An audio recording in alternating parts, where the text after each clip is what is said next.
So I wanted to make another video. This one a more semi-educational kind of formal video on what building a business should theoretically look like and what the proper steps would be to maintain a long-term viable business product as a VTuber agency or a VTuber corporation. Now, some might say, and in fact, I think the first central mistake has always been go be like Hololive. Well, Hololive wasn't originally Hololive. They had their Gen Zero, then they had famously Myth. They grew their generations gradually and slowly. That would be my advice number one to all of the tech bros, to the people who wanted to get in the industry from a business entrepreneurial perspective. Start slow. There's no need to build this idle, super big lineup right away if you don't have the resources for it. This is Econ 101. There are two types of costs: control costs and unfunded liabilities. You want to maintain as many control costs as you can so that your budget is stable, and you want to have as few unfunded liabilities as you can. In the V Sojo saga, what we can plainly see without looking at the books, what is plainly obvious, is that their unfunded liabilities at some point far exceeded not only the revenue, but it also far exceeded their control costs. Were there even any control costs? So that would be my first advice to anyone who wants to open a VTuber agency in this particular space. You need to control your costs, and you need to stay away from as many unfunded liabilities as you can. Like, that is just vital for a VTuber startup. It's vital for any startup, really, but especially in this industry, and I'll explain why. Let's compare the VTubing industry to the hospitality industry or any other service industry. Let's say, for example, there is a car shop. Pep Boys, I think the name is. Insert your famous car shop here. That car shop has a bunch of parts, a bunch of tech guys. They can offer a numerous number of services that are not only consistently in quantity, but also are consistently needed. And this provides for a stable income and a stable flow of revenue to a business. Not to say that those can go under, because they can and do, but generally speaking, it is easier for them to be a service industry when there is consistent flow and a consistent product to be sold and consumed. Same thing with the restaurants, same thing with the hospitals in general, although that's an entirely different economic sphere with their own separate problems. But generally, this is what you want to aim for stability. And you don't get there instantly. You need word of mouth. You need people to say, hey, this is a good product, or this is a good store or company to go to. Then the consumer who goes there also needs to like it. And you need to give it time to spread like wildfire for your seeds to grow and germinate. This is not a race. This is not a marathon. This is building blocks upon blocks for any business. But with those industries, the quantity is a known quantity. If you want to stock up on food pantry, you can. If you want to stock up on car parts, you can. Can you necessarily stock up on VTubers? Well, we've seen the flaw with that approach, right? Because in the VTubing industry, in order to get the word of mouth, you need to have the events, you need to have the concerts or other things like that. But it's not just, oh, hey, host a bunch of events together. The quality is as important as the quantity. And in fact, even more so. You could even argue that a company that puts, let's say, a few events together, but they're some of the best events, supplements a company that has a lot of events, but they have crappy quality. Here you can see the example of Hololive versus Niji Sanji. Niji Sanji has not been able to get the quality in their events. Meanwhile, Hololive, although they're kind of sort of shifting their product a little bit lately, and they got to be careful about that. But for the most part, Hololive events are of high quality, and the quantity is just enough. They're getting enough Hololive toning, if you will.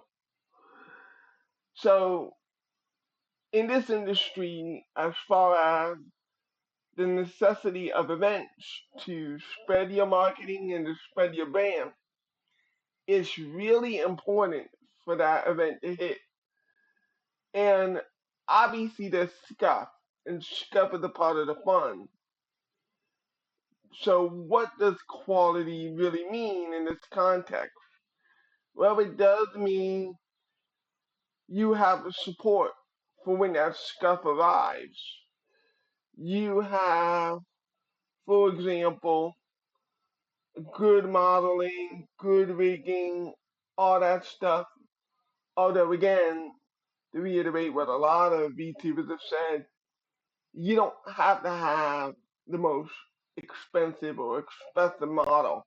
And in fact, that's another part where some of you tech bros may be lost. You may want to get that top of the line model for your prospective talent, but it's not necessary. At least not at this jump. Like we see a lot of VTubers have their 2.0s, their 3.0s. Very famously, I Am House had like a gazillion different costumes, right? So you could give a talent a baseline model and then upgrade it over time. This creates a number of advantages. Number one, the cost should be lower because instead of getting a new model from scratch, you already have a base model in there, and then you can just build it over time.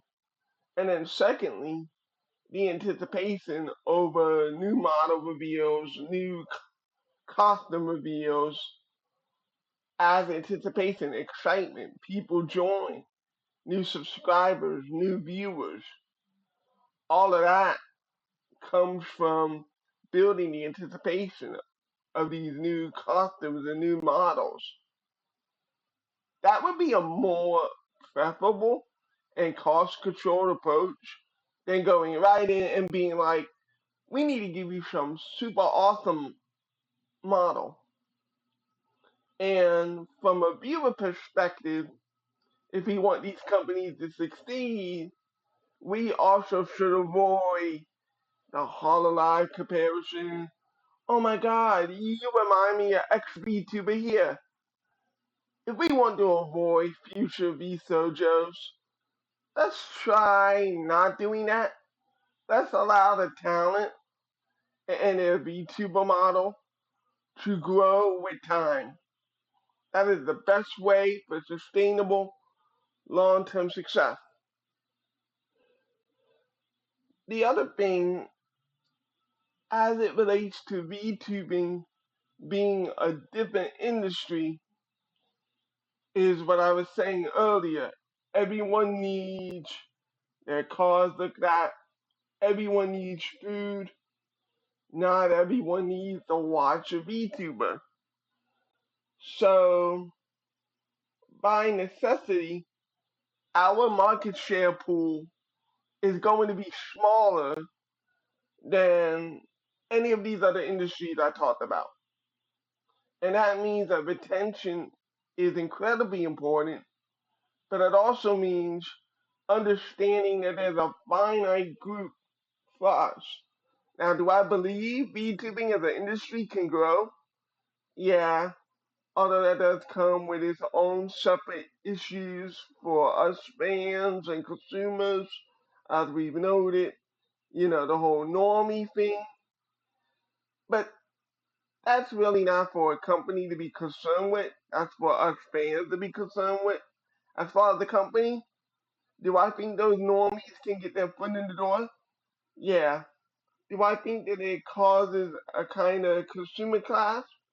Sort of, kind of, but it can kind of be mitigated. One example of that might be to diversify the programming where you say during these hours or these days we will have what we could call pro normie streams, and then you can have the rest of the streams for your core audience.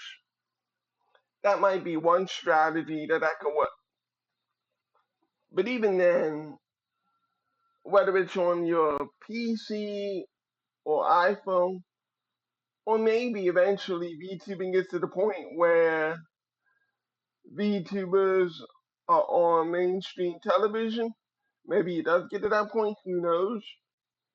But generally speaking, not everybody is going to want to spend all day, every day on their phones or iPads. Now, the good news is, although people aren't going to spend all day, every day, a lot of people are going to spend some part of the day. And everybody's some part of the day is different, depending on how they sleep, depending on their work hours, depending strictly, simply on their time zone. So one strategy, if you're a VTuber company and a VTuber startup, if you want to grow your exposure, would be to have VTubers on varying different time zones. You know, like say you do have some EU VTubers, and you could cover the EU time zone. You have, of course, your Japanese time zones because the medium is still larger and more prevalent in Japan. And as far as the West is concerned, you know, and I'm an American, so speaking as an American, you can have some PST time zones, CST time zones, and where I'm from, EST time zones. I'll be honest, to my EST bros and sisters, I do apologize because low key secret, a vast majority of VTubers are located on PST Pacific, the West, more specifically California, Texas. Let's get real. You're kind of trained to view these streams on that PST timeline. So I do think there's a little bit of a challenge for EST bros and sis to get the proper views because this is going to be the time where EST viewers who watch the PST stream are going to be in bed now because they just watched that PST stream. Or maybe that's just me, and I had to do better at viewing my EST bros and sis. But that's the challenge of different time zones. Overall, I think the main number one thing that future VTuber companies need to do moving forward, start slow. So what does start slow mean? Well, when it comes to your Gen Zero, you don't need three or four or five VTubers. Again, it doesn't have to be the outer group. Start with two VTubers. No, seriously. There is the Yuki twins, the twin VTubers. I think they're very successful. We see what Fumoko is doing. You can have a Gen Zero with two. You just start with two. And although that might not grow the brand as quickly, provided that they're good at what they do, that they're good talents, that people like them, that's enough to get your foot in the door. And then you can gradually add talents to Gen Zero and then add a Gen 1 within like 2 or 3 years. I want to reiterate that. I think every generation should be within a 3 year time window. Like, if we were to compare Hollow as an example, I think that the difference between Gen Zero and Myth is 1.5 to 2 years. Might be mistaken on the timing, but I think it's something like that. Compare that to the failed startups that we saw in the case of the Jisanji, who just threw shit at the wall and hoped that it stick. And the result is the talents themselves didn't get the tools that they needed. And because the talents didn't get the tools that they needed, their own product wasn't as good as it could have been. And the talent's product is what you would hope would be the bloodline of what you bring in as revenue. Because I hate to be the breaker of bad news, but your merchandise is not the bloodline, especially in this economy with all the tariffs and all the bullshit.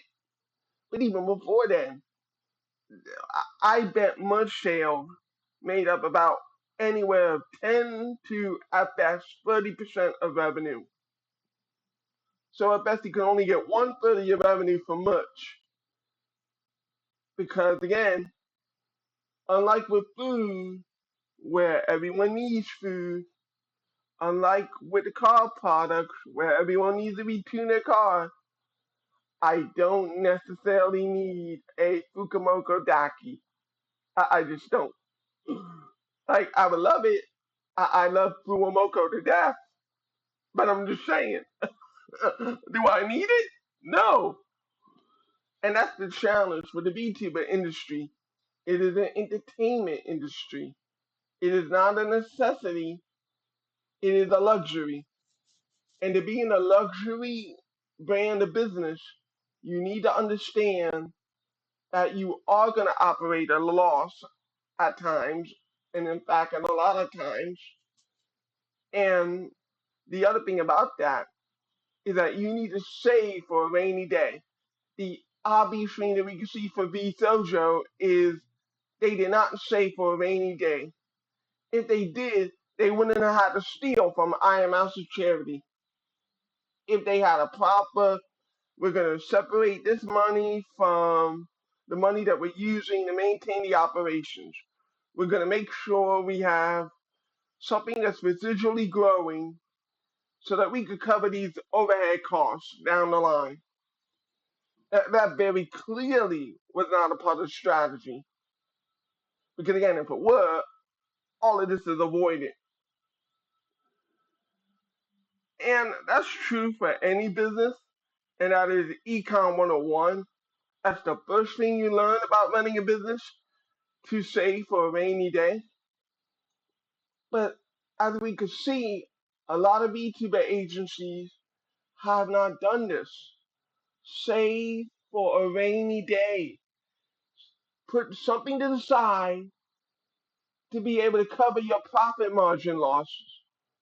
Because again, I hate to be the bearer of bad news, but especially early on, you're going to have that. Because you are not a necessity, you are a luxury. And not to say that you can't have successful luxury brand businesses. We see them all the time. Actually, wedding dresses is one example. It is a huge luxury business. You could say it might be somewhat of a necessity because a lot of people get married even now, believe it or not. But still, a woman is only going to wear her wedding dress once in a lifetime. The man may wear the tux. I don't know, maybe he might wear it to some formal outings, but generally speaking, he too, the tux, once in a lifetime. So, you're a company brand opening up to sell marriage items like that. You already have the understanding that it's going to be a rainy day. You're not always going to get some customer flow. Unlike McDonald's, you're not going to have a drive through with like 20, 40, 60 cars, I don't know, in a single day, if not in hours in some places. That's not the customer demand that you're going to have. And therefore, that's not the customer flow and the financial flow that you're going to have. Understand that when opening up a VTuber agency, you're just not going to have that. I don't even think Hololive has that. Because, sure, with some of the main big players, you might see 20K, 40K CCV, but for the most part, if you have 1K CCV, 5K CCV, if you pull in the numbers that I am out pulled in, that is a titan of the industry. That is not the norm and should not be expected. Case in point, where like I haven't received a negative comment yet, and I know I'm the super small of the super small of the pond, but that just goes to show you there are even some female VTubers who are independent, who are not noticed, and they're talented as heck. Because again, it's not a necessity, it's a luxury. So imagine being in the luxury industry and not being recognized as a top of the line brand. Good fucking luck. So it's very important for these VTuber companies. If you're looking at this VSojo downfall and you're like, A, I want to capitalize on this, and B, I want to be what VSojo was not, or I want to fulfill the promise of VSojo, a couple of things. A, start small. B, have a generation that you can support. Like, obviously, one of the other things that's come out is VSojo paying their management because they needed to because of labor law, and there were apparently a lot of them, more of them than what may be necessary. So if there's that overhead cost, all the more reason that your original Gen Zero, 2 members, 3 members, like the Monster Girls, Perfect Gen, that they had their debut yesterday, they killed it. Imagine if that had been P. Sojo's Gen Zero. They might have been in a completely different place. If that were your Gen Zero, and you start there, and for like a couple years, you build off of that. That would be the better approach as opposed to thinking you could strike it big. It's not 2020 anymore. People are not stuck at their screens anymore. You have to be more statistic if you want to be the next Hall Alive. If you want to be the next Hall Alive, understand that it's going to be a 5, 10, 15-year undertaking to get to where Hololive is right now. And I know that hurts to hear from a quick scheme, but it's the truth that the situation is totally different than it was in 2020. So you start small, maybe not higher. Like, do you really need a big building and a big overhead? It's a bunch of us content creators at our screens with our models. Like, you don't need a company headquarters per se. Like, if I were filing a VTuber agency, I would be blunt about it and I would say we are a remote corporation company. I don't need the cost of overhead of a physical location. I know Hololive had one, but I would not recommend it. I think it would be a massive liability cost and just completely unnecessary. Because again, we're just sitting at the keyboard. So what are you doing? Like, if you want your own tech support, that would actually be a good business investment. And in terms of that, and then you have the mayonnaise stand. My recommendation for a VTuber company, you should have no more than 15 employees. You should be a small corpo. Like, there is no reason for you to be a big corpo. You don't have to have big corpo size to have the same impact as Hololive. In fact, I think that's what the next Hololive is going to look like. A small corpo that understands it's a small corpo and yet way outpunches the weight in terms of production because they're doing all this the right way. You don't need this big building and you don't need hundreds of employees. It's not sustainable for the VTuber industry and it's not necessary.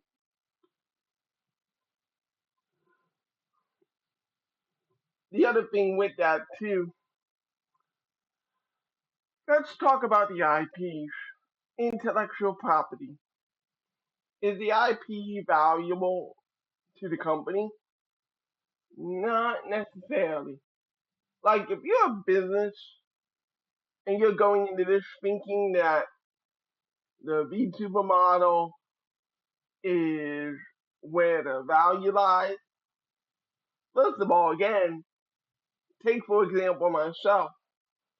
The model is uploaded to my VTube studio, is uploaded to my PC. And unlike, you know, the new Nintendo thing that came out, the Switch 2, it's not like you're going to be able to break my PC if this were a corporate model, right? So technically, it's by the obligation of the promise and by their own moral code that people don't use the model. Technically, any corpo graduated VTuber, if they wanted to, could go back and use their model. They would just click on the file in their VTube studio. Maybe a lot will have the integrity to delete their model from their VTube studio. But generally, if they didn't do that, they could just click it, right? So it's not really a tangible physical product for the company.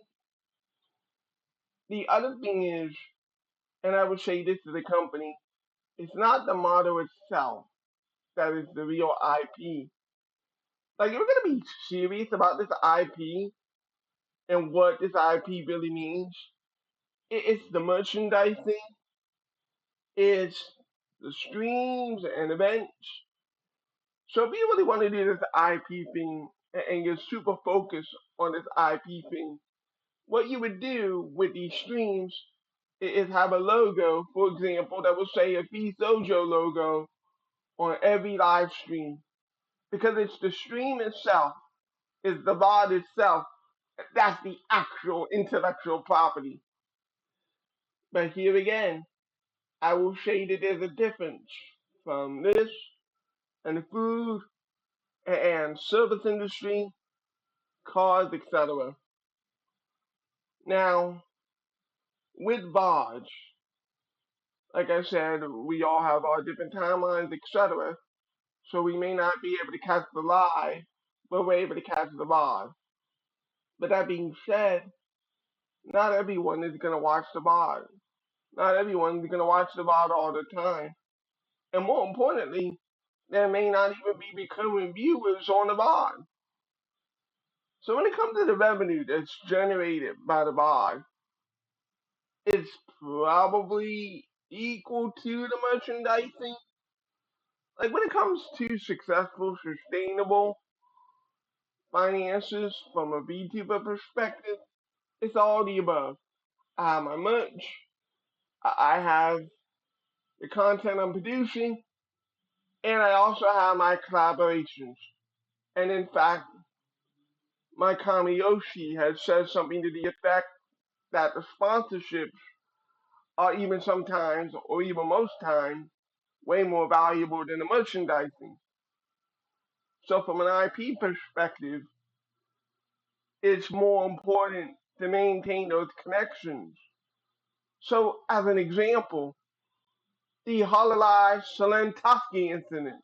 I'm sorry, the Nijishanji Selentowski incident. Oh my God, I just hope I don't get sued for that. Miss that. Apologies. Please, Yago. Holy, I'm not gonna edit that because that's funny. The Niji Shanji Selentowski incident. Niji Shanji obviously did Selen dirty, and because they did her dirty, a lot of these sponsorships, a lot of these companies went and looked at this and they're like, we don't want to affiliate with you, Niji. If you can't treat one of your talents with respect, why would we want to treat you with respect? So really, sponsorships are a bloodline, not only of the VTuber, but honestly of the company. And that's actually an underrated major reason why these dojos kind of just shut down. Once all of this came out, you're another company and you see the way that this affects I am out, and you ask yourself, do I want to associate with this company? Do I want to do business with this company when I don't even know where the money is going to go? So if you want to be a VTuber startup and you're looking at this from an IP perspective, the model itself, from a company perspective, is next to worthless. What are you going to do with it? You can't eat it. It's not like, so for example, Wactor, they try to do this thing where they can have another voice actor for the model, but this disrespects the viewer who came to view that model under a certain creator, and it also disrespects the memories that were attached to it. It would be the equivalent of replacing a voice actor in an animated show, and there are only two acceptable paths for that. A, death, we can't cheat death. Or B, contract labor things, negotiations. But even then, when it comes to B, if you really want to be transparent about it and maintain goodwill with your fans, you say something like, and again, I'm only going to say this name because it's easier to put in the name to an example. So don't shoot me. But hey, our contract negotiation with Monica Riel failed. Something like that, right? That's how that will work. If you release that out there to the public, people will understand, that's why there's a different voice actor than Monica for such and such a role. That would be the right way to do that. But I don't know if that would succeed in the VTuber industry because it's more about the memories and connections rather than it is a continuation of the programming. The programming for the VTuber agency is the ongoing talents, the current talents in-house. As long as you have respectable talents that people like, people will tune in to Hololive, the Faith Connect, etc. But the moment that you try to make it like, hey, you're wearing a corporate suit, that also takes away from the authenticity of VTubers. The idea that the content creator is sharing a part of themselves. It's no longer authentic if everybody plays the character. Like, again, I know I'm a super small pond, but imagine if someone else were to use my model. You would get someone who is completely different, who has completely different values than me, and you would feel off put by that. It's the same thing here. So don't go that route. Don't be a whacker. Overall, I do think that it's important to change things. And now, a lot of this was advice for future startup company. Here's going to be advice for what the contract negotiations should be like between VTubers and the agency. Legal Mindset has put the argument forward, and it's a very convincing argument, especially in light of this news, to get guaranteed employee protections, to be recognized as an employee rather than a contractor. But I'll go one step further. If it's not an employment, but rather it's an arrangement, then you can make the argument that the VTuber is a self-employee, an independent businessman of their own.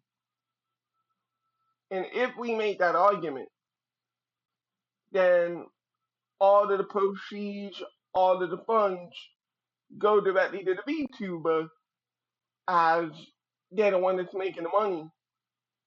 Basically, in making this argument, if you're going to say that they're an independent contractor, then you also can't get the funds for it. In other words, the funds that you get as a company from the VTuber, that's going to be up to the VTuber's discretion. That's what you're going to negotiate. Hey, I'll give you this slice of the cut and I'll keep this slice of the cut. Instead of the company being the one to set that, it should be the VTuber as the self entrepreneur. The proprietorship is the technical term for it. In this proprietorship, it will be the VTuber who sets their own value, their own wages, and whatever you get as a company, that's going to be the split.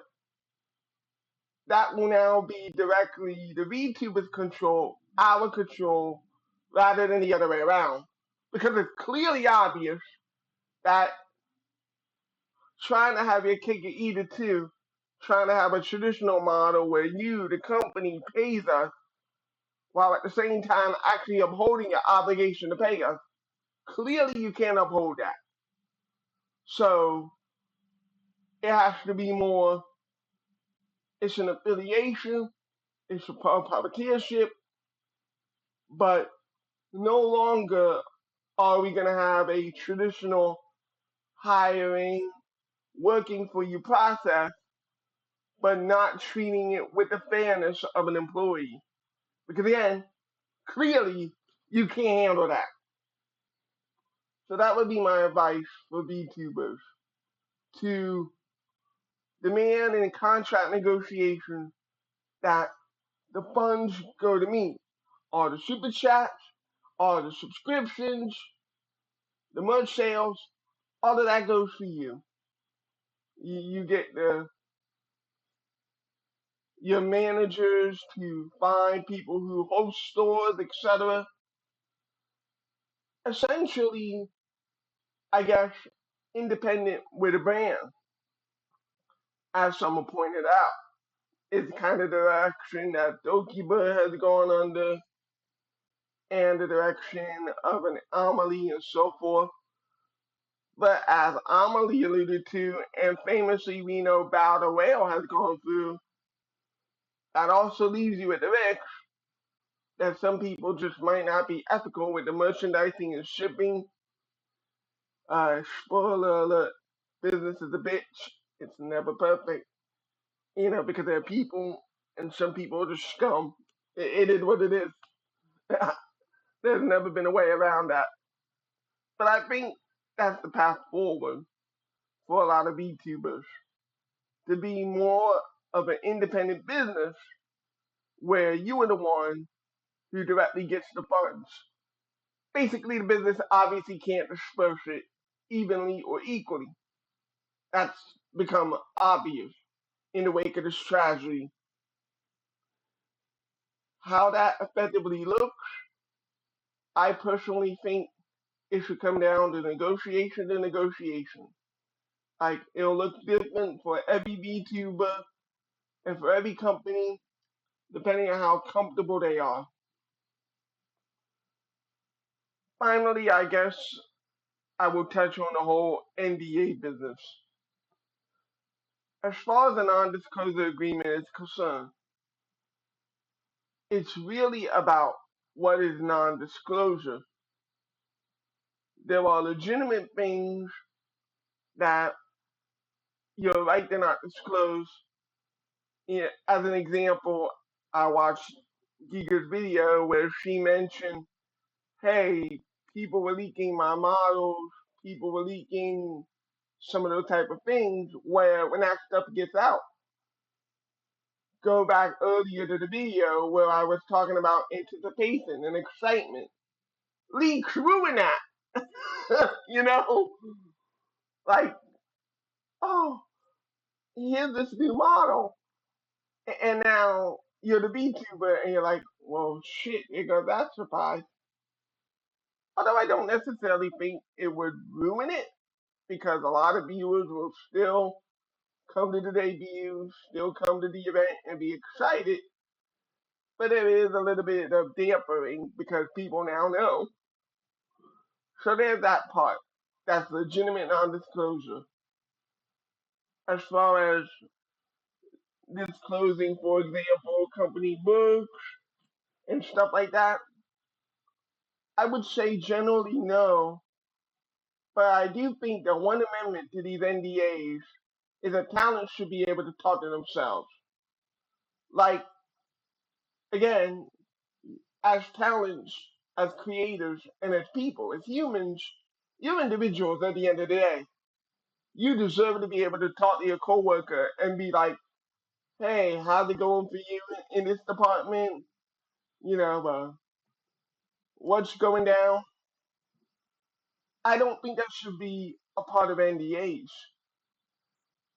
And I don't think any longer that there should be this idea of the company controlling the Twitter X accounts, direct communication to the fans. All of that stuff should now fall under NDA. And especially if you're gonna have these talents like Zen be the front of your company and stuff like that, all the more reason they should be as transparent to the fan as possible and allowed to do that. So if you're signing an NDA and what NDAs should look like in the future, NDA should only cover that which is absolutely necessary to not disclose. But the day-to-day activities, what the streamer themselves want to disclose, I think NDA should be more lax in the future. It should only cover the necessities. Because at least in the United States, for example, freedom of speech is here and it's here to stay. This NDA is a workaround. It's corporately, it's slimy, it's unethical, and I do believe there was a Supreme Court case which kind of neutered them in significant ways, and I would not be surprised if the Supreme Court or regional courts in the future continue to look at this and continue to kind of weaken it in the future. But if I were a corporation, I wouldn't wait for a court ruling to do that. In fairness to the talent, and if you truly want to be a talent first agency, that's a true place to start. To be like, what the NDA is going to cover is what needed to cover for the business in the future. Everything else, that's all you. That's for you, the talent, to decide. Because what the NDA is now, what companies have used NDAs as now, I'm going to disagree a little bit with Giga. It's overly restrictive, and it's anti-talent, and it's pro. It allows stuff like the CEO of the company to hide their shit. And that's not what an NDA is about. An NDA is about limiting liability, legitimate liability, not your own criminal action. So that's where I think NDA should be in the future. All in all, I wanted to make this video to kind of outline the future of what VTuber companies and agencies should look like from a company perspective and from a talent perspective, and even from a fan perspective, how we can make things easier for our Oshis and our Kami Yoshis. Peace.